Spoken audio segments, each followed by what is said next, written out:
Welcome to the Recovery Cast, brought to you by Hills and Rangers Private.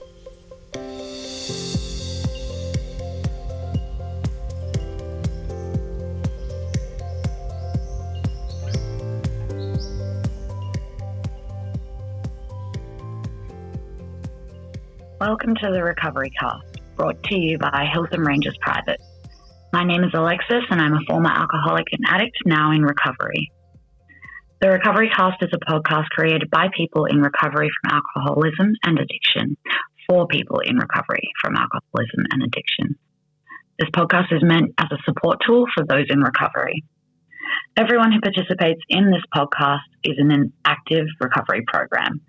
We are not affiliated with any one recovery methodology and will focus on a variety of different types of recovery, including 12-step, otherwise known as Alcoholics Anonymous and Narcotics Anonymous. We also incorporate smart recovery, celebrate recovery, recovery dharma, cognitive behavioral therapy, and more. And a quick disclaimer, this podcast is intended to be informative. A podcast alone cannot support your sobriety and recovery, so we suggest it only as one component of a daily recovery routine. For more information on what recovery is, go to www.rehab.melbourne. Awesome. Thank you, Oliver, Alexis. do you want to start? Yeah? Thanks. Yes, I will. Thank you. It's nice not to have to read that. Awesome. So we're going to we've got a cool episode planned. We're going to talk a little bit about stigma and a little bit about sort of what the second word of these fellowships, the anonymous part, actually means. And, more than just from a 12-step recovery perspective, what it means to be in recovery, regardless of whether you do 12-step, you might do something else, you might do smart recovery, you might, have your own recovery program that you work, and that's whatever you do, you find what works for you.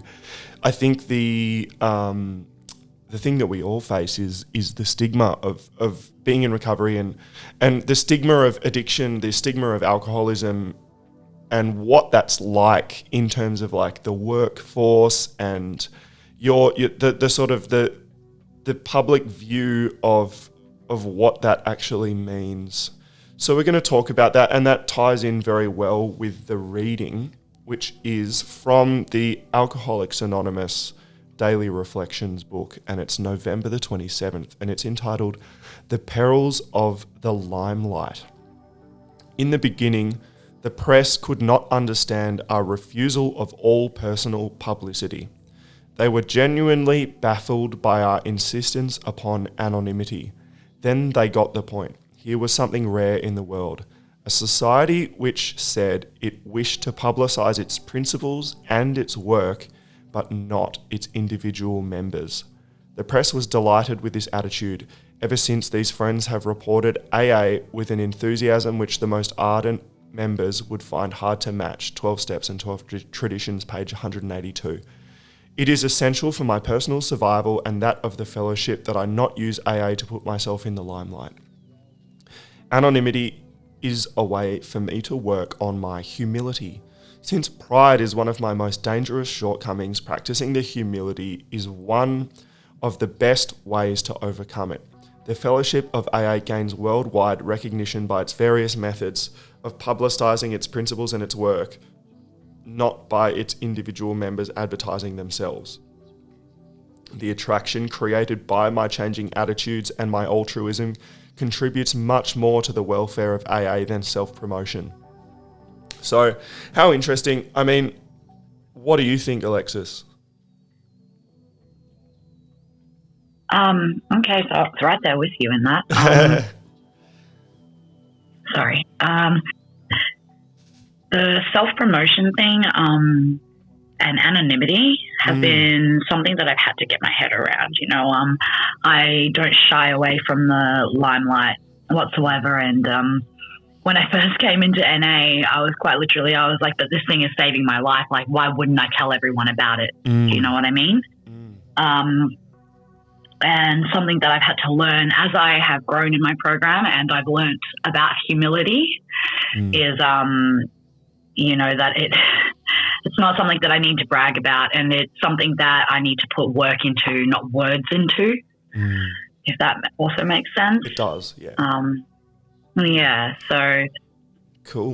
in my active addiction, especially, I was someone who could talk the talk but couldn't walk the walk. I could put a lot of words into what I intended to do and a lot of goals and dreams and aspirations and intentions, but actually backing that up with the behavior and with the physical action was an entirely different thing. And I've worked my recovery program in the opposite. I have learned to stop talking so much about everything that I'm going to do and actually doing it, and then being able to sit there and reflect on my changed behavior and how that behavior has affected my life and how I've grown as a result of that. That's so cool. Sorry to go on.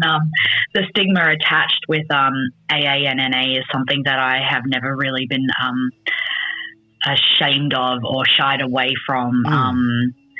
I just kind of always saw it as it is what it is. It makes sense that you use a chemical substance for a certain amount of time and you become physically dependent on it. I wasn't really ever ashamed of being a drug addict, and I am certainly not ashamed of being a recovering or recovered addict. However, what I have had to learn is that just because I'm not ashamed of the choices that I made or the life that I'm living and the program that I have doesn't mean that other people don't have things to lose. And I've had to really be mindful of not potentially putting other people's anonymity at risk, as well as respecting the fact that some people have families who aren't as supportive, and they have jobs that aren't as understanding. They're in positions in their life where if they were completely out and open about their addiction and their struggles with it, then they could risk losing their livelihoods. So I think that's something that we do have to take into account. We have to respect other people's privacy and their anonymity, and that helps. That really helps. Understand that reading, really. Sorry, I talked a lot. Oh, that's okay. That's what you're here to do. I think, these traditions of, the anonymity, the fellowship was founded in a time where there was a huge amount of stigma, more than there is today. There were no Russell Brandts around in the 1920s in Akron in Ohio. It was, oh, you're a drunk. Now you're out on the street, you've lost your job. But today people are more like, oh, good for you. You've changed your life, and there's a little bit more acceptance. They are. However, yes. The perils of the limelight. It's interesting because, we are in the limelight, you and I, Alexis, because we are making this podcast. Yeah. But the thing is, we are doing it from a place of humility, because we're not doing it. I'm not doing this for my own personal benefit. I'm not doing this for my ego, and I'm not doing it for my pride. I'm doing it, because to carry the message of recovery. Yeah, primarily, and it's a job. I'm doing it because I'm helping people through sharing. Yeah, absolutely. So absolutely, as long as I think there are people that'll say, well, you're breaking anonymity. I'm doing this because I'm here. I'm not actually doing this representing NA. I'm not doing this representing AA. Right. Our job here, right. This is a support tool for guests at Hills and Ranges Private, and a promotional tool. And what we need to remember is that we are sharing our personal experience, and we're not here as spokespeople from NA or AA or any organisation except Hills and Ranges Private, and we are just sharing our experience and hoping that it might help other people, who have gone through similar experiences themselves. And absolutely, today I think it's definitely a safer place to be open about our experience. There's definitely a time and a place. So here is the time and the place, but I don't my other job is I'm a guitar teacher, and I teach people of all ages, and I don't, share with my clients that I'm in recovery. It's not appropriate. I it's it's easy to do. It's easy to keep it anonymous because it just doesn't come up through the role of my work in that job. And that's fine. I'm very happy to be a member of this secret club, a recovery, anonymous. The first rule of Fight Club. Yeah, exactly. We don't talk about Fight Club. Yeah. I mean, unless we have to, and yes. I think you just have to pick and choose. And for the people who are, yeah, I think the people who are thinking, that they might have a problem, it's an incredibly confronting experience. When I was using, I definitely would have felt quite ashamed if somebody had come up to me and said, well, you're an alcoholic and an addict and you need help. I think that there is still blaming. Yeah. There is still this understanding of addiction as a moral weakness, as though you just can't hold your liquor, or you don't have an off button, you don't know when to stop. You're weak. Yeah, just and it's down. It's easy. I can do it, so you can too.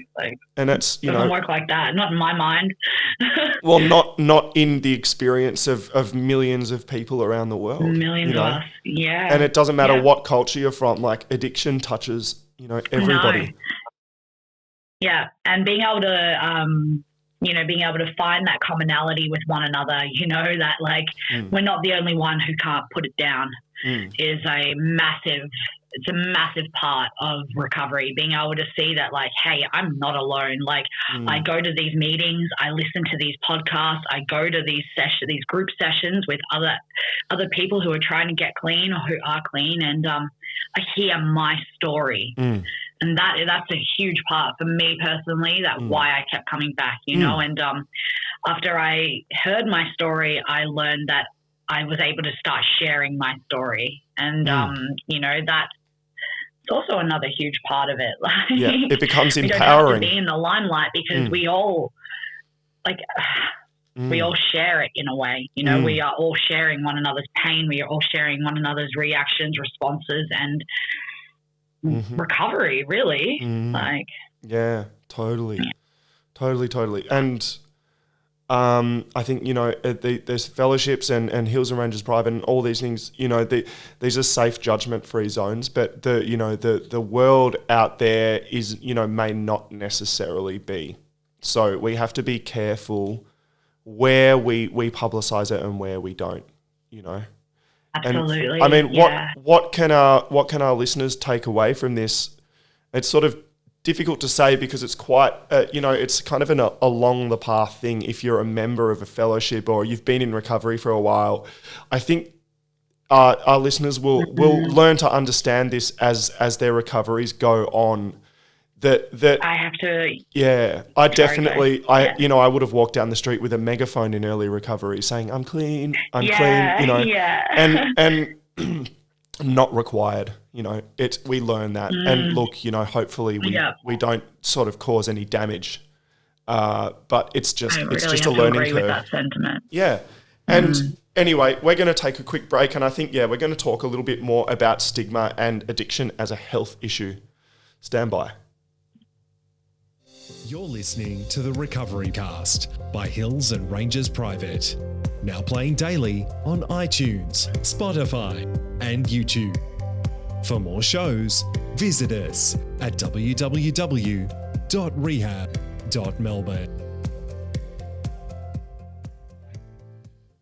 Okay, so you're listening to the Recovery Cast with Oliver and Alexis, and we are talking and sort of, waxing lyrical about that stigma about addiction as a health issue versus a moral issue. And my experience was that, there was no moral issue involved at all. I think it was from the very moment of my sort of experiences with substances and, not even just the sort of alcohol, narcotics kind of things, but anything that I like, I have this wiring in my brain that just gets me to seek it out and find it and partake in it.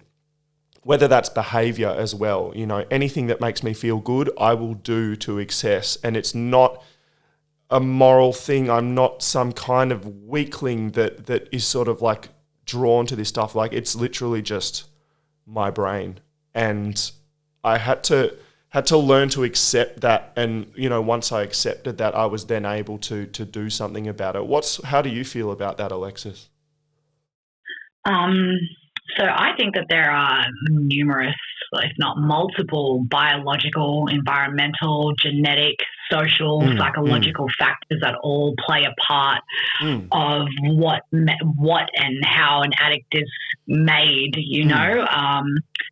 For me, my addiction, I can now, from what I've learned about addiction and how it's played out in other areas of my life once I stopped using drugs, I can see how far it travels back in my actual life, like how my first addiction was sugar, me too. Like earning my pocket money every week, my $5 just to go flying down on my bicycle to the little deli at the end of the street to spend the entire $5 on candy that I would eat within 10, 15, 20 minutes and then have to wait a whole week to do it again. I just could not manage that. I would have I can reflect now and see how I had the build up. Like, I could not wait to get that $5 in my hand and it'd be spent before I even had it, and it would always just be on candy that would be gone like that. And then I'd be feeling like I'd just be waiting that entire week to get that $5 to go do it again, and I can see I did the same thing in my drug addiction, like the exact same cycle, and for me, like, it's absolutely, when I first started coming to NA and I heard that, it was addiction is a disease in my mind. It's a disease of my thoughts. I had a lot of, I was like, it's not a disease, it's a choice, and it took me a while. It took me quite a lot of inner work and reflection and step work for me to start to see, like, hey, actually, I no longer agree with my initial thought that, like, I made a choice to be an addict and it's just a biological response to having put so many addictive substances into my body. I can now see how it was kind of building up my entire life for me to end up that way and to make those choices. I was always looking for something else to make me feel better, whether it was music or it was sugar or it was self-harm or it was being promiscuous or it was a drug, it was just one thing after another to take me outside of myself. And, like, nothing was excluded so long as it made me feel better and it stopped the thoughts. It stopped everything that I felt like I couldn't cope with inside of me. Yeah, so, I totally agree. And my experience... Sorry if I keep ranting. I'm not really giving you space to respond. No, that's what you're here for. And, you're sort of making me think, well, yeah, I used to pinch $2 out of my mum's purse to go down to the milk bar and get, whatever it was, and that's... Absolutely. Look, nobody's ever woken up on a park bench surrounded by, lolly wrappers, but I think it's where it started for me. And, along with that, there were things going on in my life that made me want to escape myself. And it's a very complex thing.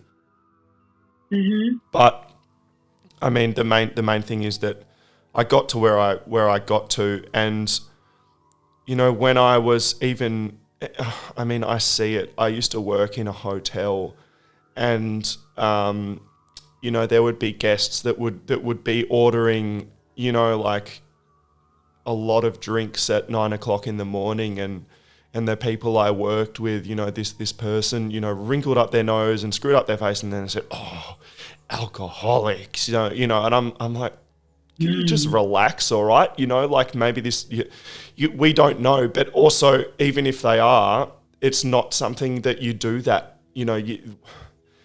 I don't have that response anymore because I've walked that path now, and there is still this big ignorance around what somebody's reality is when they're living that life. Absolutely. I used to work at a bottle shop and have, you know, the same guest come in every day and order, you know, 2 big bottles of you know, alcohol. And it was so strange for me, but now I understand. And I think that stigma is, you know, as we have to, as going back to the reading, we have to juggle that limelight of pride and personal benefit, but we're actually doing work here to spread awareness of addiction, that it is not a moral issue, it's a health issue. And it's you not. know, Sorry, I didn't mean to cut you off. No. Well, you cut me off anytime you want, because you know you've got stuff to say too. And that we're helping people through sharing this, and you know I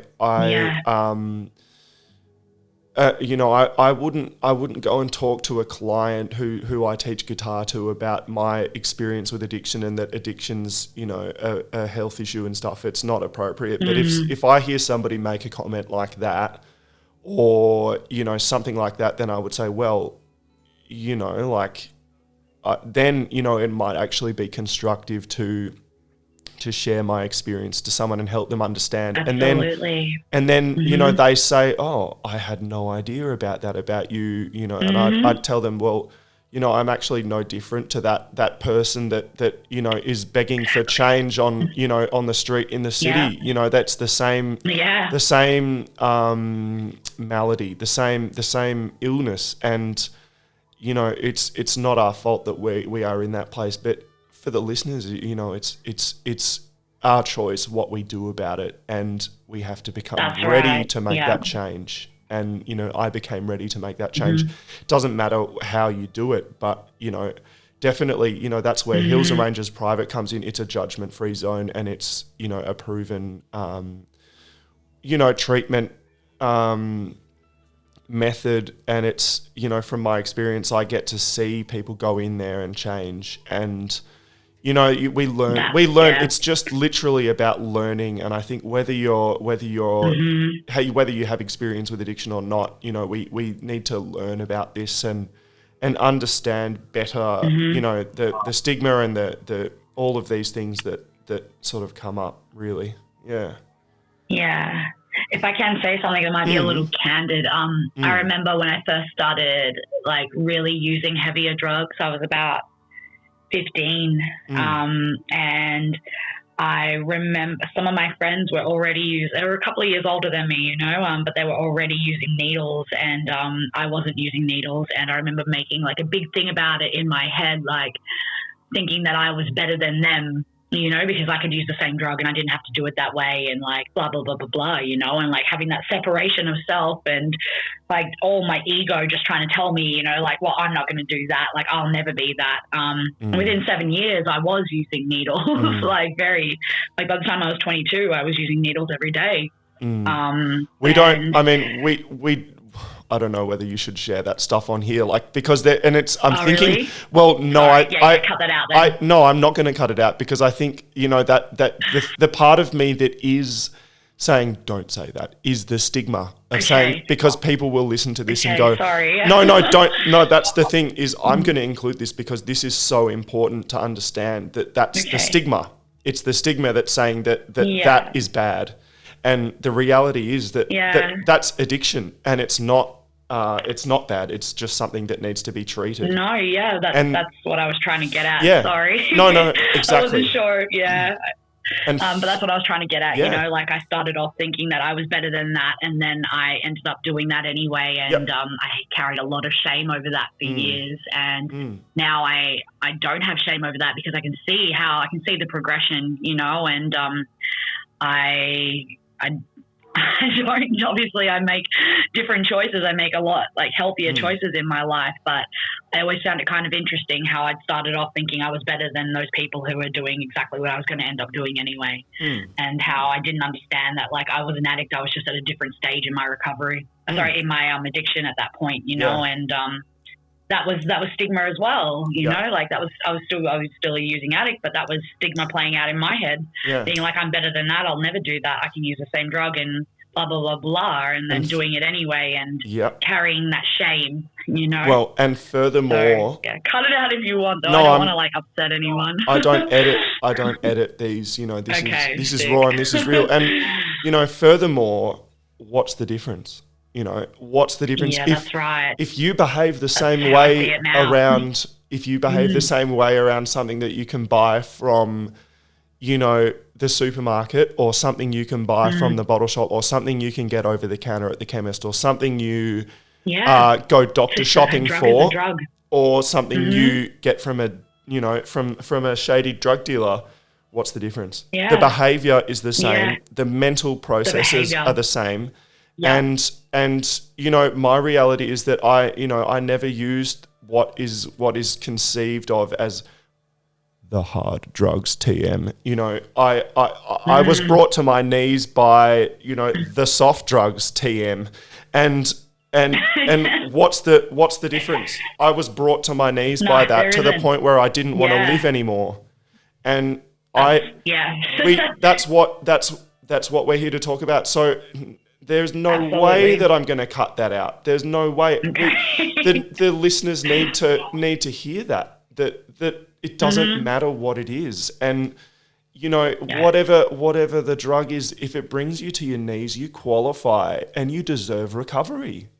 And you deserve treatment. You deserve treatment whether you're brought to your knees by something that somebody else laughs at. If you can't stop, you have that experience. Yeah. And hell yeah, awesome. Excuse me, I'm getting excited here and I've lost my voice. So look, we've gone on. We've bring in a co-host and add 5 minutes to your episode right there, and good, Yeah, but I sorry, think guys. no, that's fine. That's fine. It's a rant fest this episode, and good, because we want to have that dialogue and that discussion, and it's something that people get very passionate about. I've sat in so many meetings and heard people sharing about this exact thing, and we do have to remember that we are making this episode for people who are thinking about going into treatment, or people who are family members, and then they hear someone talking about, oh, I use needles. And, we have to juggle that, because there is that stigma. But the main thing that, I'm from a place of like the stigma bad, acceptance good, and so look, it's, we're going to be discussing this. We're going to be discussing this more over. Thanks for having me on the podcast, guys. Yeah. We're going to be discussing this more and more over the next episodes. And anyway, we'll definitely have to leave it there. So thank you very much, Alexis, again. Thank you, Oliver. No worries. Look, if you're listening to that and you're overwhelmed, or you want to know more, then please get in contact with Hills and Rangers Private. Get on the phone, speak to David from Hills and Rangers Private, because he will answer the questions. There are questions to be answered. In the meantime, it's something that touches us all, addiction, and we just have to remember that there is hope. And look, until then, just have a good day. Take it easy. Cheers. Thank you for listening to the Recovery Cast. For more, visit us at www.rehab.melbourne.